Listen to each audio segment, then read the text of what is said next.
Prajwal ರೇವಣ್ಣರ ಇಂಟ್ರಾಗೇಷನ್ಗೆ SIT ಅಧಿಕಾರಿಗಳು ತಯಾರಿಯನ್ನ ನಡೆಸಿದ್ದಾರೆ. 2 ಆಯಾಮಗಳಲ್ಲಿ ಪ್ರಜ್ವಲ್ ವಿಚಾರಣೆಗೆ ಪ್ಲಾನ್ ಮಾಡಿಕೊಳ್ಳಲಾಗಿದೆ. ತನಿಖೆ ಸಂದರ್ಭದಲ್ಲಿ ಪ್ರಜ್ವಲ್ ತಪ್ಪೊಪ್ಪಿಕೊಂಡ್ರೆ ತನಿಖೆ ಹೇಗಿರುತ್ತೆ, ಒಂದ್ ವೇಳೆ ತಪ್ಪು ಮಾಡಿಲ್ಲ ಅನ್ನೋದಾದ್ರೆ ತನಿಖೆ ಹೇಗೆ ಮಾಡಬೇಕಾಗುತ್ತೆ, ಈ 2 ಆಯಾಮಗಳನ್ನ ವಿಚಾರಣೆಗೆ ಎಸ್ಐಟಿ ಸಿದ್ಧತೆಯನ್ನ ನಡೆಸಿದೆ. ನ್ಯೂಸ್ ಫಸ್ಟ್ ನಲ್ಲಿ ಎಸ್ಐಟಿ ತನಿಖೆಯ ಎಕ್ಸ್ಕ್ಲೂಸಿವ್ ಡೀಟೇಲ್ಸ್ ಅಂದ್ರೆ 2 ಆಪ್ಷನ್ ಇದೆ. ಒಂದು, ಆಯ್ತು ನನ್ನಿಂದ ತಪ್ಪಾಗಿದೆ ಅಂತ ಒಪ್ಕೊಂಡ್ರೆ ವಿಚಾರಣೆಯನ್ನ ಹೇಗೆ ನಡೆಸ್ತಾರೆ, ಏನೆಲ್ಲ ಆಗುತ್ತೆ, ನನ್ನಿಂದ ಏನೂ ತಪ್ಪಾಗಿಲ್ಲ, ನಾನೇನೂ ತಪ್ಪು ಮಾಡೇ ಇಲ್ಲ ಅನ್ನೋದಾದ್ರೆ ಯಾವ ಆಯಾಮದಲ್ಲಿ ತನಿಖೆ ನಡೆಸ್ತಾರೆ. ರೈಟ್, ಹಾಗಾದ್ರೆ ಈ 2 ಆಯಾಮಗಳಲ್ಲಿ ತನಿಖೆಯನ್ನ ಮಾಡೋದಕ್ಕೆ ಎಸ್ಐಟಿ ಅಧಿಕಾರಿಗಳು ಈಗಾಗಲೇ ಪ್ಲಾನ್ ಮಾಡ್ಕೊಂಡಿದ್ದಾರೆ. ಪ್ರಜ್ವಲ್ ರೇವಣ್ಣ ತಪ್ಪೊಪ್ಪಿಕೊಂಡ್ರೆ ಎಸ್ಐಟಿಯ ತನಿಖೆ ಹೇಗಿರುತ್ತೆ, ಅದು ಸಹಜ ಪ್ರಕ್ರಿಯೆ. ಆರೋಪಿತನ ಹೇಳಿಕೆಯನ್ನ ದಾಖಲಿಸಿಕೊಳ್ತಾರೆ. ಎಸ್ಐಟಿ ಸ್ಥಳ ಮಹಜರನ್ನ ಮಾಡುವಂತಹ ಸಾಧ್ಯತೆ ಇರುತ್ತೆ. ಸ್ಥಳ ಮಹಜರು ಮಾಡೇ ಮಾಡ್ತಾರೆ. ಅದು ಸಂತ್ರಸ್ತೆಯರಾಗಿರಬಹುದು ಅಥವಾ ಈ ಆರೋಪಿ ಸ್ಥಾನದಲ್ಲಿರುವಂತಹ ಸಂಸದ ಪ್ರಜ್ವಲ್ ರೇವಣ್ಣ ಅವರನ್ನ ಆಗಿರಬಹುದು. ಸ್ಪಾಟ್ಗಳಿಗೆ ಕರ್ಕೊಂಡು ಹೋಗ್ತಾರೆ.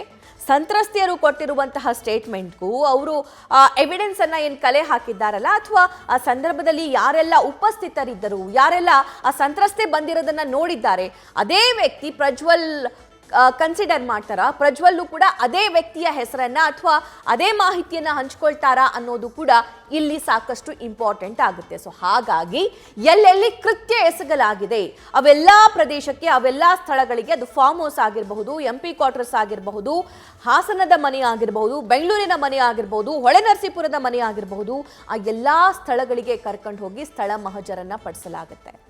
ಪ್ರಜ್ವಲ್ ರೇವಣ್ಣರನ್ನ ಕರೆದುಕೊಂಡು ಹೋಗಿ ಮಹಜರನ್ನ ನಡೆಸ್ತಾರೆ ಎಸ್ಐಟಿ ಅಧಿಕಾರಿಗಳು.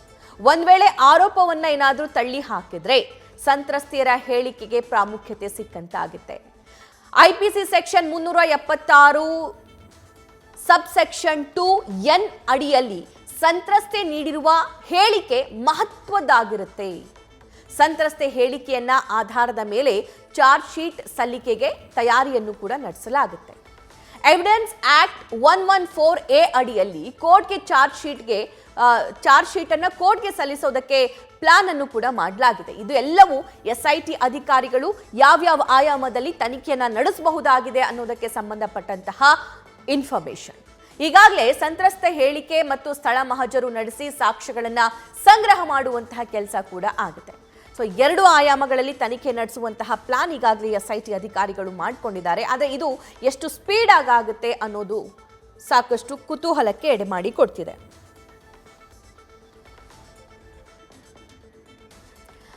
ರೈಟ್, ಈ ಡೆವಲಪ್ಮೆಂಟ್ ಬಗ್ಗೆ ಮತ್ತಷ್ಟು ಲೈವ್ ಡೀಟೇಲ್ಸ್ ನೀಡ್ತಾರೆ ನಮ್ಮ ಪ್ರತಿನಿಧಿ ಸಂದೇಶ್. ಎಸ್ಐಟಿ ಕಚೇರಿಯಿಂದ ಡೀಟೇಲ್ಸ್ ನೀಡೋದಕ್ಕೆ ರೆಡಿ ಆಗಿದ್ದಾರೆ.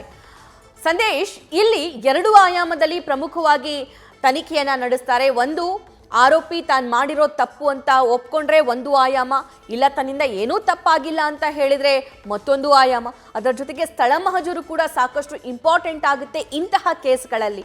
ಸೊ ಇದರ ಬಗ್ಗೆ ಡೀಟೇಲ್ಸ್ ನೀಡ್ತಾ ಹೋಗೋದಾದ್ರೆ ಸಂದೇಶ್.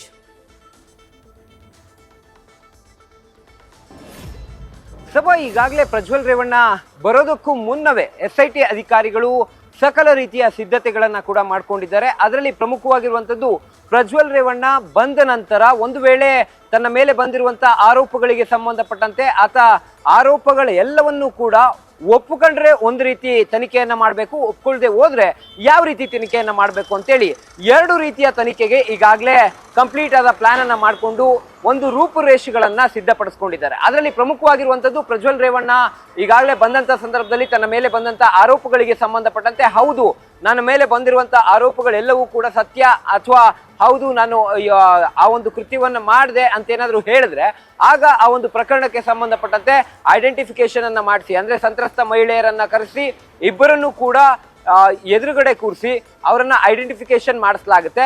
ಐಡೆಂಟಿಫಿಕೇಶನ್ ಆದ ನಂತರ ಕಂಪ್ಲೀಟ್ ಆದ ಪ್ರೊಸೀಜರ್ಗಳು, ಅಂದ್ರೆ ರೆಗ್ಯುಲರ್ ಪ್ರೊಸೀಜರ್ಗಳು ಏನಿರ್ತವೆ, ಮೆಡಿಕಲ್ ಚೆಕಪ್ ಆಗಿರ್ಬೋದು, ಜೊತೆಗೆ ಸ್ಥಳ ಮಹಜರಾಗಿರ್ಬೋದು, ಯಾವೆಲ್ಲ ಸ್ಥಳಗಳನ್ನ ಅವ್ರು ನಿಗದಿ ಮಾಡ್ತಾರೋ ಆ ಸ್ಥಳಗಳಲ್ಲಿ ಸ್ಥಳ ಮಹಜರನ್ನ ಮಾಡುವಂತ ಕೆಲಸವನ್ನ ಮಾಡ್ತಾರೆ. ಜೊತೆಗೆ ರುಟೀನ್ ಪ್ರೊಸೆಸ್ಗಳು ಏನಿರ್ತವೆ ಅವೆಲ್ಲವನ್ನು ಕೂಡ ಮಾಡೋದಕ್ಕೆ ಸಿದ್ಧಪಡಿಸ್ಕೊಂಡಿದ್ದಾರೆ.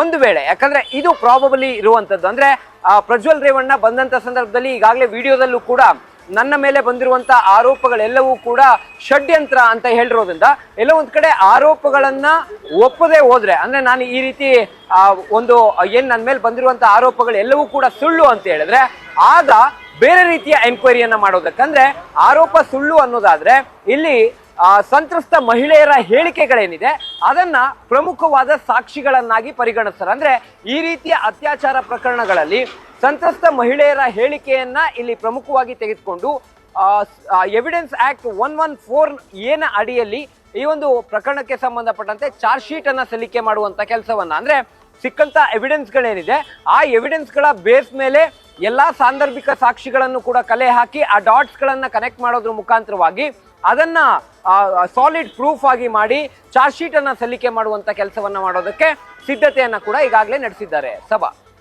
ಅದರ ಜೊತೆಗೆ SIT ಅಧಿಕಾರಿಗಳು ಒಂದು ಸಹಾಯವಾಣಿಯನ್ನು ಕೂಡ 1 ತಿಂಗಳ ಹಿಂದೆ ಬಿಟ್ಟಿದ್ರು. ಯಾರಿಗೆಲ್ಲ ಅನ್ಯಾಯ ಆಗಿದೆ, ಯಾರು SIT ಕಚೇರಿಗೆ ಬರೋಕ್ ಸಾಧ್ಯ ಇಲ್ವೋ, ಯಾರು ಪೊಲೀಸ್ ಸ್ಟೇಷನ್ಗೆ ಹೋಗೋಕ್ ಸಾಧ್ಯವಿಲ್ವೋ ಅವರು ಈ ಸಹಾಯವಾಣಿಯ ಮೂಲಕ ತಮ್ಮ ಅಳಲನ್ನ ತೋಡಿಕೊಳ್ಳಬಹುದು, ಕಂಪ್ಲೇಂಟ್ ಕೊಡಬಹುದು ಅಂತ. ಅದರಲ್ಲಿ ಟ್ರೂ ಕಾಲ್ಸ್ ಯಾವುದು, ಫೇಕ್ ಕಾಲ್ಸ್ ಯಾವುದು ಅನ್ನೋದನ್ನು ಕೂಡ ಈಗಾಗಲೇ SIT ಅಧಿಕಾರಿಗಳು ಪರಿಶೀಲಿಸಿದ್ದಾರೆ. ಇದು ಕೂಡ ಇಲ್ಲಿ ಎಷ್ಟು ಪ್ರಾಮುಖ್ಯತೆಯನ್ನ ಪಡೆದುಕೊಳ್ಳುತ್ತೆ ಸಂದೇಶ್? ಸಭಾ ಈಗ ಕಸ್ಟಡಿಗೆ ಪಡೆಯುವಂತ ಸಂದರ್ಭದಲ್ಲಿ ಇವೆಲ್ಲವನ್ನು ಕೂಡ ಮೆನ್ಷನ್ ಮಾಡ್ತಾರೆ. ಅಂದ್ರೆ ಸಾಕಷ್ಟು ಸಂತ್ರಸ್ತ ಮಹಿಳೆಯರು ಅಥವಾ ಸಂತ್ರಸ್ತೆಯರು ಇವ್ರ ಜೊತೆಲಿ ಇದ್ದಾರೆ, ಅಥವಾ ಸಾಕಷ್ಟು ಜನ ಸಂತ್ರಸ್ತ ಮಹಿಳೆಯರೇನಿದ್ದಾರೆ ಅವ್ರಿಗೂ ಕೂಡ ಇದೇ ರೀತಿಯಲ್ಲಿ ದೌರ್ಜನ್ಯ ಆಗಿದೆ ಅಂತ ಹೇಳಿ ಮಾತುಗಳು ಕೇಳಿ ಬರ್ತಾ ಇದೆ, ಅಥವಾ ಆ ಒಂದು ಕಂಪ್ಲೀಟ್ ಆರೋಪಗಳು ಈಗಾಗಲೇ ಸಾಕಷ್ಟು ಕೇಳಿ ಬರ್ತಾ ಇರೋದ್ರಿಂದ ಇನ್ನೂ ಸಾಕಷ್ಟು ಜನ ಮಹಿಳೆಯರಿದ್ದಾರೆ ಅನ್ನೋ ಕಾರಣಕ್ಕಾಗಿ ಅದನ್ನು ಕೂಡ ಐಡೆಂಟಿಫೈ ಮಾಡಬೇಕಾಗುತ್ತೆ. ಅಂದ್ರೆ ಇನ್ವೆಸ್ಟಿಗೇಷನ್ ಮಾಡೋ ಮುಖಾಂತರವಾಗಿ ಅಥವಾ ಸಂತ್ರಸ್ತ ಮಹಿಳೆಯರಲ್ಲಿ ಧೈರ್ಯ ತುಂಬಿ ಅವರಿಂದ ಒಂದು ದೂರನ್ನ ಪಡೆಯುವ ಸಲುವಾಗಿ ಇವರನ್ನ ಕಸ್ಟಡಿಗೆ ಕೊಡಿ ಅಂತ ಕೇಳುವಂತ ಸಾಧ್ಯತೆಗಳಿರ್ತವೆ. ಅಂದ್ರೆ ಇಲ್ಲಿ ರಿಮ್ಯಾಂಡ್ ಅರ್ಜಿಯಲ್ಲಿ ಏನೆಲ್ಲ ವಿಚಾರಗಳನ್ನ ಮೆನ್ಷನ್ ಮಾಡ್ತಾರೆ, ಅಂದ್ರೆ ನಮಗೆ ಕಸ್ಟಡಿಗೆ ಯಾವ ಕಾರಣಕ್ಕೆ ಬೇಕು ಅಂತ ಮೆನ್ಷನ್ ಮಾಡ್ತಾರೆ, ಆ ಸಂದರ್ಭದಲ್ಲಿ ಈ ವಿಚಾರವನ್ನು ಕೂಡ ಮೆನ್ಷನ್ ಮಾಡ್ತಾರೆ. ಅಂದ್ರೆ ಇನ್ನೂ ಸಾಕಷ್ಟು ಜನ ಸಂತ್ರಸ್ತ ಮಹಿಳೆಯರು ಇವರಿಂದ ನೊಂದಿದ್ದಾರೆ ಅಥವಾ ಇವರಿಂದ ದೌರ್ಜನ್ಯಕ್ಕೊಳಗಾಗಿದ್ದಾರೆ, ಹಾಗಾಗಿ ಅದನ್ನು ಕೂಡ ಪತ್ತೆ ಹಚ್ಚಬೇಕಾಗಿದೆ, ಹಾಗಾಗಿಯೇ ಅವರನ್ನ ಕಸ್ಟಡಿಗೆ ಕೊಡಿ ಅಂತ ಕೇಳ್ತಾರೆ. ಈಗ ಸಹಾಯವಾಣಿಗೆ ಕರೆ ಬಂದಿರುವಂತ ಸಂತ್ರಸ್ತ ಮಹಿಳೆಯರನ್ನ ಈಗಾಗಲೇ ಕಾಂಟ್ಯಾಕ್ಟ್ ಮಾಡಿದ್ದಾರೆ SIT ಅಧಿಕಾರಿಗಳು ಕೂಡ. ಯಾರು ದೂರು ಕೊಡೋದಕ್ಕೆ ಮುಂದೆ ಬರ್ತಾರೆ ಅವ್ರಿಗೆ ಧೈರ್ಯ ತುಂಬಿ ಭದ್ರತೆಯನ್ನ ಕೊಡುವಂತ ಕೆಲಸವನ್ನ ಈಗಾಗಲೇ SIT ಅಧಿಕಾರಿಗಳು ಕೂಡ ಮಾಡ್ತಾ ಇದ್ದಾರೆ. ಹಾಗಾಗಿ ಈ ಒಂದು ಪ್ರಕರಣದಲ್ಲಿ ಏನ್ ಸಹಾಯವಾಣಿಯನ್ನ ಮಾಡಿದ್ರು ಅಥವಾ ಇನ್ನೂ ಸಾಕಷ್ಟು ಜನ ಸಂತ್ರಸ್ತ ಮಹಿಳೆಯರು ಇದ್ದಾರೆ ಅಂತ ಹೇಳ್ತಾ ಇದ್ದಾರೆ, ಅದಕ್ಕೆ ಸಂಬಂಧಪಟ್ಟಂತೆ ಸಪರೇಟ್ ಆದ ಪ್ರೊಸೀಜರ್ಗಳು ಇರ್ತಾವೆ. ಅಂದ್ರೆ ಅವ್ರೇನಾದ್ರೂ ದೂರು ಕೊಡೋಕೆ ಬಂದ್ರೆ ಅವರ ಪರವಾಗಿ ಅಥವಾ ಅವರಿಂದ ದೂರನ್ನ ಪಡೆದುಕೊಳ್ಳುವಂತ ಕೆಲಸವನ್ನ ಕೂಡ ಮಾಡ್ತಾರೆ. ಜೊತೆಗೆ ಈಗ ಅರೆಸ್ಟ್ ಆಗಿರೋದ್ರಿಂದ ಎಲ್ಲೋ ಒಂದ್ ಕಡೆ ಒಂದು ಧೈರ್ಯ ಆ ಸಂತ್ರಸ್ತ ಮಹಿಳೆಯರಲ್ಲೂ ಕೂಡ ಇರುತ್ತೆ. ಅಂದ್ರೆ ಸಹಾಯವಾಣಿಗೆ ಯಾರೆಲ್ಲ ಕರೆ ಮಾಡಿದ್ರು ಆ ಮಹಿಳೆಯರಲ್ಲಿ ಒಂದು ಧೈರ್ಯ ಇರುತ್ತೆ. ಹಾಗಾಗಿ ಅವರಿಂದಲೇ ಕಂಪ್ಲೇಂಟ್ ಅನ್ನ ತೆಗೆದುಕೊಳ್ಳುವಂತ ಕೆಲಸವನ್ನ ಅಥವಾ ಸಂತ್ರಸ್ತ ಮಹಿಳೆಯರು ಯಾರೆಲ್ಲ ದೌರ್ಜನ್ಯಕ್ಕೊಳಗಾಗಿದ್ದಾರೆ ಅವರನ್ನ ಐಡೆಂಟಿಫೈ ಮಾಡುವಂತ ಕೆಲಸವನ್ನ ಅಥವಾ ಅವರಿಗೆ ಭದ್ರತೆಯನ್ನ ಕೊಟ್ಟು ಅವರಿಂದ ಪ್ರಕರಣವನ್ನ ದಾಖಲಿಸುವಂತ ಕೆಲಸವನ್ನ ಮಾಡೋದಕ್ಕೆ SIT ಅಧಿಕಾರಿಗಳು ಕೂಡ ಈಗಾಗಲೇ ಎಲ್ಲಾ ರೀತಿಯ ಸಿದ್ಧತೆಯನ್ನ ನಡೆಸಿದ್ದಾರೆ ಸಭಾ. ಈ ಪ್ರಕರಣಕ್ಕೆ ಸಂಬಂಧಪಟ್ಟಂತೆ ಈ ಡಿಜಿಟಲ್ ಎವಿಡೆನ್ಸ್ ಅನ್ನ ಪರಿಗಣನೆಗೆ ತೆಗೆದುಕೊಳ್ಳೋದಾದ್ರೆ ಅದರಲ್ಲಿ ಕಂಪ್ಲೀಟ್ ಆಗಿರೋ ಇನ್ಫಾರ್ಮೇಶನ್ ಇರುತ್ತೆ. ಪ್ರಜ್ವಲ್ ರೇವಣ್ಣ ವಿರುದ್ಧ ಕೇಳಿ ಬರ್ತಾ ಇರುವಂತಹ ಈ ಎಲ್ಲಾ ದೌರ್ಜನ್ಯದ ಕೇಸ್ ಇದೆಯಲ್ಲ, ಇದು ನೆನ್ನೆ ಮೊನ್ನೆಯ ಕೇಸ್ ಅಲ್ಲ ಸಂದೇಶ್. ಹಲವಾರು ವರ್ಷಗಳಿಂದ ನಮ್ಮ ಮೇಲೆ ಈ ರೀತಿ ದೌರ್ಜನ್ಯ ಆಗ್ತಿದೆ ಅಂತ ಹೇಳಿದ್ದಾರೆ. ಇನ್ ಕೇಸ್ ಅದು CCTV ಕ್ಯಾಮ್ರಾ ಅಥವಾ DVR ಗಳನ್ನ ಪರಿಶೀಲಿಸೋದಾದ್ರೆ ಆಥೆಂಟಿಕ್ ಆಗಿರೋ ಇನ್ಫಾರ್ಮೇಶನ್ ಸಿಗುತ್ತೆ. ವಾಟ್ ಅಬೌಟ್ ಪ್ರತ್ಯಕ್ಷದರ್ಶಿಗಳು? ಪ್ರತ್ಯಕ್ಷದರ್ಶಿಗಳ ಸ್ಟೇಟ್ಮೆಂಟ್ ಇಲ್ಲಿ ಎಷ್ಟು ಮುಖ್ಯವಾಗುತ್ತೆ? ಅಲ್ಲೇನಾದ್ರೂ ಒಂದಕ್ಕೊಂದು ಸಂಬಂಧ ಇಲ್ಲ ಅಥವಾ ಬೇರೆ ಬೇರೆ ಸ್ಟೇಟ್ಮೆಂಟ್ ಕೊಟ್ಟಿದ್ದಾರೆ ಪ್ರತ್ಯಕ್ಷದರ್ಶಿಗಳು ಅಂತಂದ್ರೆ ಏನಾಗಬಹುದು?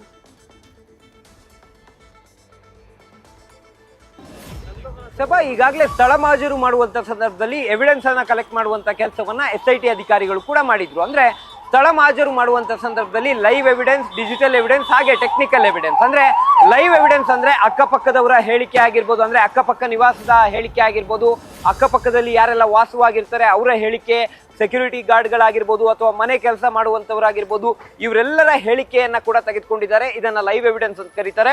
ಡಿಜಿಟಲ್ ಎವಿಡೆನ್ಸ್ ಅಂದ್ರೆ ಈಗ ಮೊಬೈಲ್ ನಲ್ಲಿರುವಂತಹ ವಿಡಿಯೋಗಳಾಗಿರ್ಬೋದು ಅಥವಾ CCTV ಆಗಿರ್ಬೋದು, ಜೊತೆಗೆ DVR ಗಳನ್ನ ಏನು ವಶಕ್ಕೆ ಪಡೆದುಕೊಂಡಿದ್ದಾರೆ ಇದಾಗಿರ್ಬೋದು, ಜೊತೆಗೆ ಮನೆಯಲ್ಲಿ ಸಿಕ್ಕಂತ ಪೆನ್ ಡ್ರೈವ್, ಹಾರ್ಡ್ ಡಿಸ್ಕ್ ಇದಾಗಿರ್ಬೋದು, ಇವೆಲ್ಲವನ್ನು ಕೂಡ ಈಗಾಗಲೇ ವಶಕ್ಕೆ ಪಡೆದುಕೊಂಡಿದ್ದಾರೆ.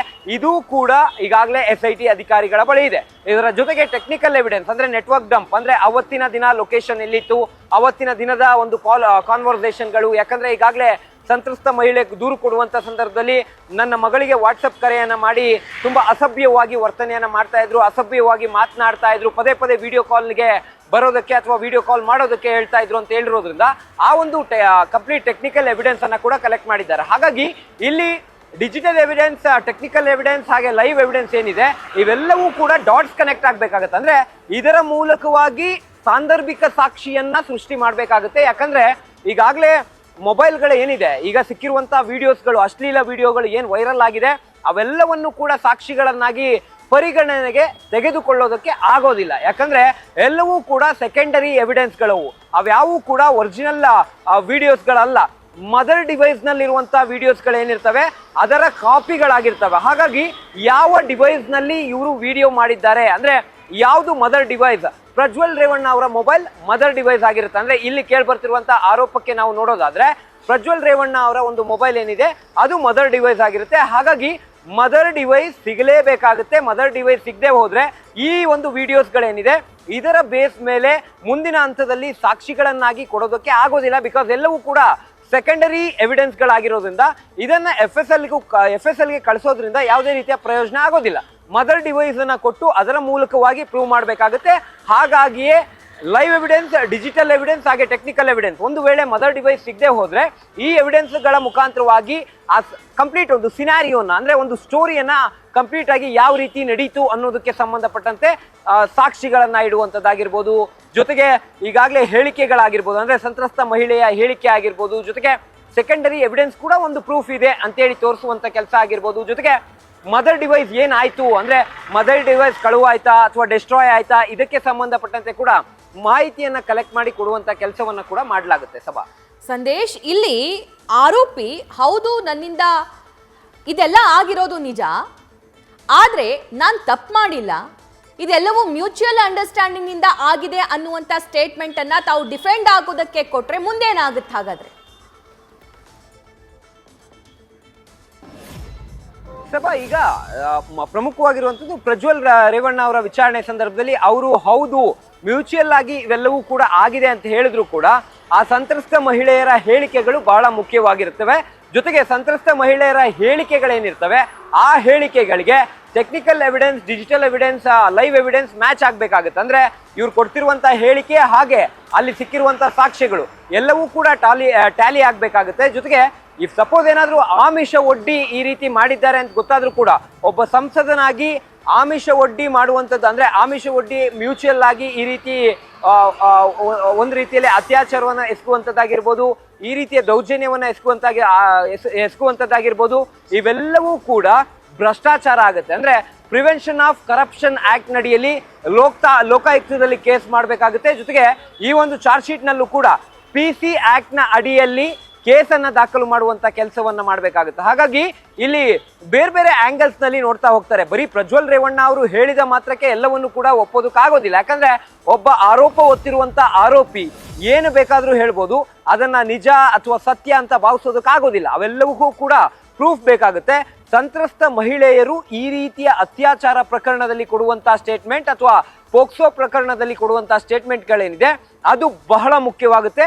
ಅದೇ ಕಾರಣಕ್ಕೆ ಎವಿಡೆನ್ಸ್ ಆಕ್ಟ್ 114 ಏನ ಅಡಿಯಲ್ಲಿ ಚಾರ್ಜ್ ಶೀಟ್ ಅನ್ನ ಸಲ್ಲಿಕೆ ಮಾಡೋದಕ್ಕೆ ಇವರು ಪ್ಲಾನ್ ಅನ್ನ ಮಾಡ್ಕೊಂಡಿರೋದು. ಅಂದ್ರೆ ಸಂತ್ರಸ್ತ ಮಹಿಳೆಯರ ಹೇಳಿಕೆಗಳು ತುಂಬಾ ಕ್ರೂಷಿಯಲ್ ಆಗಿರ್ತವೆ.